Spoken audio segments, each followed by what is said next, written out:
As a small fry con man once said, the greatest trick the devil ever pulled was convincing the world that he didn't exist. And during the computer boom of the early 2000s, thousands of people under his spell flocked to Apple stores across the world to buy a Mac. Because, well, Macs don't get viruses. I mean, even Apple said so themselves in their commercials. And for a while, it was even true. Developers had nothing to gain by creating malicious code for OS X's much more obscure platform. Mac users had nothing to worry about. Until they received a private message on February 13th, 2006. Word was already circulating the net through communities like MacRumors that Apple was working on a new version of their operating system called macOS X Leopard, but not a whole lot was known about it, keeping the company's loyal fanbase under great suspense. So when they saw a file that supposedly contained leaked images of the OS, their suspense grew even further. But their blind perception of Mac's safety didn't give them any second thoughts about the consequences, as simply opening the message brought the user into a world of trouble. This new computer worm was known as the Oompa Loompa virus, or Leap-A, and it was spreading across multiple local area networks using Apple's most popular instant messaging system, iChat. And the naivety of many inexperienced Mac users who paid almost no regard to safety allowed the virus to get around as much as it did, infecting multiple machines at once, and even leaving some applications on the network unusable. But how did this all even happen? What caused one of the most highly respected platforms of PC to become more of the same pretty much overnight? And how was the worm able to take one of the most secure and stable operating systems and change all its configurations with such great ease? And most importantly, how did so many people still not know any better? Creating a computer virus is just plain wrong, but you know what's plain right? Of course I'm talking about War Thunder, the sponsor of this video. Get it? Because War Thunder's a plane game. Anyway, have you ever dreamed of being a pilot? Well, I can't help you. Go to pilot school. But if you just want to play a really fun video game, well, War Thunder is at your service. And it's a military vehicle combat online game. And it's completely free for PC, Xbox Series X and S, and PlayStation 5. Now I know it's the last few weeks of summer and all the cool kids are busy playing jacks down at the soda fountain and flying kites, but it's quite hot out, so why not pretend you're outside and like fly airplanes and stuff? It doesn't have to be an airplane, it can also be a tank or a ship, whatever you want. War Thunder is also fully cross-platform, so if you have a PlayStation and your friend has an Xbox, well, don't fret, they've got you covered. And you don't have to buy it, you can just download it. War Thunder is cool because it is actually historically accurate to the vehicles and aircraft that existed as far back as the 1920s, and you can use them to play some pretty intense PvP full-scale missions. And you don't have to play alone either. There's over 50 million people that already play the game, and the graphics are stunning. Now I've always been a sucker for world history, so the game really felt immersive, and I actually had a lot of fun playing it. And you can too by using my link to download War Thunder. That way you can get the exclusive bonus of a premium plane, tank, and ship, plus a 7-day account boost. And if you already have an account, you can still use it. I was trying to think of some good airplane jokes to go with this part of the sponsor, but they would just go over your head. Anyway, go ahead and check out War Thunder, and I will see you in battle. The Oompa Loompa virus really is just history repeating itself in many ways. The lessons we all learned from worms like Melissa and the Love Letter worm seem to completely go out the window when it entered the picture, right? Well, yes and no. The circumstances behind Oompa Loompa enabled users to give it more of the benefit of the doubt, and it was all thanks to brilliant marketing, false preconceived notions of Apple products, and of course the inevitable gullibility of the general public. Throughout the 2000s, Apple's big selling point was that their computers were better than the competing Windows PC brands of the time. The colloquial Mac versus PC debate has been around really since the Macintosh was released in 1984, but it saw a big revival at the end of the 90s after Steve Jobs returned as Apple CEO, and their entire marketing strategy changed. It wasn't about why you should buy a Mac, but instead why you should buy a Mac instead of a PC. Reasons including that it came with more software right out of the box, only required one cord to power up, and that it didn't get any viruses. And this was actually technically true, to an extent, because of a concept called security through obscurity. At around this time, Mac OS X's market share was very small in comparison to Windows. Apple users were really just a small crowd with a very loud voice, so you might think that there were a lot of Mac users out there. But in reality, there wasn't even enough for malicious developers to even create malware for the platform. They had nothing to gain from it.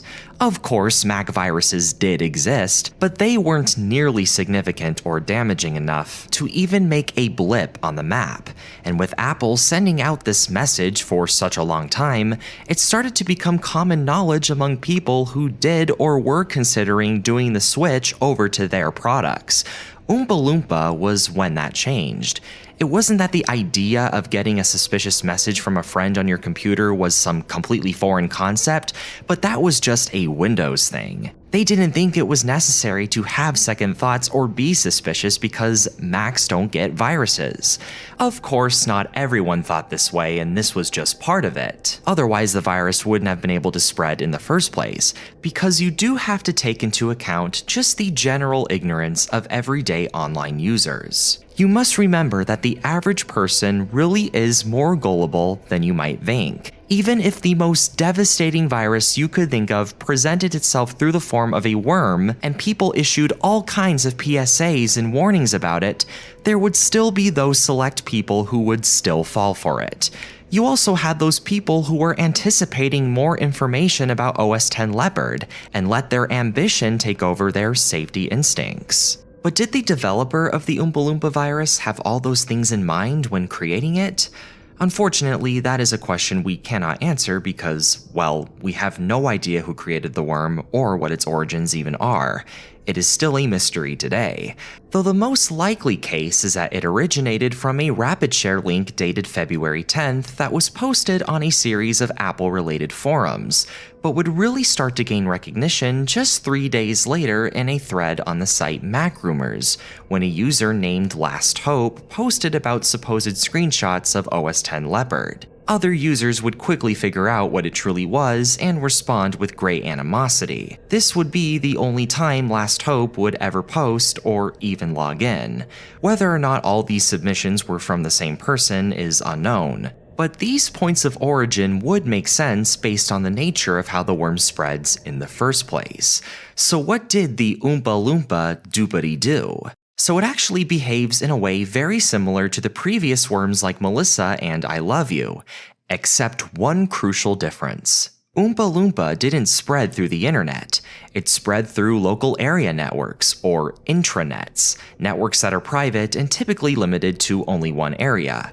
An example of this would be the computer lab at a school, or your local library's computers, printers, that sort of thing. So if the worm were to replicate itself across multiple machines, it could only do so within the limits of that network. In that case, the MacRumors theory would likely make the most sense, as it would describe how the worm was able to affect multiple LANs and not just one. Instead of using Microsoft Outlook, it used iChat, essentially Mac's version of AOL Instant Messenger, and it spread using the Bonjour protocol, which is what makes LAN connections through Apple devices possible. And that's where it would all start. A Mac user would get a text message from someone they know within their iChat Bonjour list. Just like with all computer worms, it needs a hook, something to get the user to activate it in the first place. In this case, it is a message claiming to have screenshots of the upcoming Mac OS X Leopard, containing the file latestpics.tgz. TGZ is the suffix used for tar archive files, a compressed version of one or multiple files, similar to a zip file. After it's opened, you are presented with the latest pics. The file looks very convincing at first, but don't be fooled. Rather than being your traditional JPEG, it is actually a Unix executable script that surreptitiously sports the Mac's default image icon. Because Macs in 2006 typically hid file extensions like JPEG by default, the person looking at it wouldn't be all that skeptical that this was in fact an image, until they opened it. After that, it was too late. as a terminal window would come up, and now, just like a typical worm, suddenly everyone in the victim's iChat Bonjour list has also been sent the worm, with it looking like the file is being sent from the victim. It does this by creating a copy of the document and placing it in your temp directory, which it uses to send out to everybody. Lastly, it would then use macOS X's Spotlight feature to find your 4 most recently used Cocoa developed applications and then infect them by adding extended attributes with the name Oompa and the value Loompa, which is where the name of the worm comes from. As a result, a lot of people were no longer able to open these kinds of apps. They were now corrupt, leaving users no choice but to do a full reinstall. Considering that this worm didn't even transmit itself across the internet, you might think that its severity wasn't that bad and it was mostly all just talk. And you would be right. A lot of the articles covering the story were a bit sensationalist, claiming that anyone who owned iChat was in danger. But as we discussed with its use of Bonjour, it was a bit more complicated than that. Many people did report having their programs be destroyed, but many others also didn't, and there was a reason for this. The worm only infected Cocoa applications manually installed and owned by the user, so click and drag applications. So the programs that came with the Mac weren't affected. On top of that, you had to be logged into the administrator account, or at least be given admin privileges, which in that case, you would have to type in a password to even open the file. But given that typing your password to install applications is a very common practice on macOS X, there is a good chance that a person may have typed in their password to open the file without questioning anything. They were so used to it. This is a big reason why the file was able to configure such a robust operating system so easily, because the user would flat out just give it permission. Overall, the worm was pretty much benign unless under very specific circumstances. Your 85-year-old grandmother with an iChat account was probably fine, but a system administrator working for a large firm that heavily relies on manually installed Cocoa programs, yeah, they were pretty much doomed. The virus was first discovered as a confirmed threat by one of Apple's security firms, Intego, and it was eventually contained by spreading the word about its deceiving nature. Thankfully, the level at which the worm spread wasn't unparalleled like with Melissa or the Love Letter, but it was enough to cause concern, and emphasize that this was indeed the end of an era for the Mac. Well, sort of, because Apple would continue marketing the Mac as a virus-immune computer despite all this. It didn't matter. But still, for many people, this worm took away that facade. It was a sign that the Mac was no longer really that special. It wasn't hipster to own one anymore. Its fanbase was growing, and it was slowly becoming just more of the same. The Oompa Loompa worm led by example, and many other malicious programs for the Mac would follow. It was one of many signs that Apple was so different from what it was 10 years prior. It was only growing as a company, and there was so much more to come. All this talking is making me feel a bit adventurous. Let's take a trip back to 2006 and try this virus out for ourselves. Now, I am going to be doing something quite different. After hours and hours of deep digging and research, it appears that this virus does not exist anymore. It has pretty much been obliterated from the internet and is more or less lost media. But thanks to the bountiful information and extremely detailed eyewitness accounts on it that can easily be found online, I was able to do a recreation of it, and it's pretty dang close to the real thing. Now, I'm not much of a programmer, but I was able to figure this out in my own way.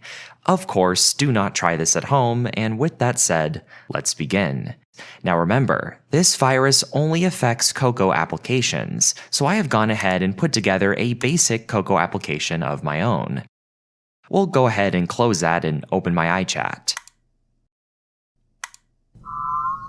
This is my Bonjour list, aka all of my people connected to my local network, and I should be getting a message from them any minute. Ah, there it is.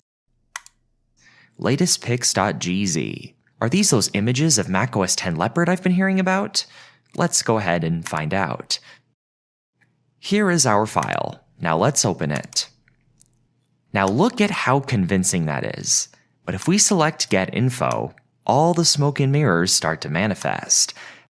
That is not an image file by any means, it is a wolf in sheep's clothing, or a Unix executable file in JPEG clothing. Because this is a worm that entices people, it is classified as a Trojan horse, programs that pretend to be safe, but aren't. Now let's activate it. Some kind of process has now been executed on my computer, and now it is very apparent that this is not a leaked image of the next macOS. Now all my contacts on my iChat Bonjour list have been sent a copy of this file, and this time it appears as if it's coming from me. It was able to do this from the duplicate it installed on my computer. If we go to our temp folder, we can see that it's clearly there. Because this virus takes advantage of macOS X Tiger's Spotlight feature to find the most recently used Cocoa programs, it is able to affect them directly. If I go back to my program, it's not opening. Same goes for my other programs, which I've downloaded myself. Looks like I will have to reinstall these. Overall, not very harmful, but led the way for much worse to come for the Mac. One small step for PC, one giant leap A for OS X. Don't forget to check out War Thunder by using my link in the description below. That way you can have 7 days of just plain fun. Thank you so much for watching. If you enjoyed this video, please subscribe and click the notification bell so that you never miss a future video.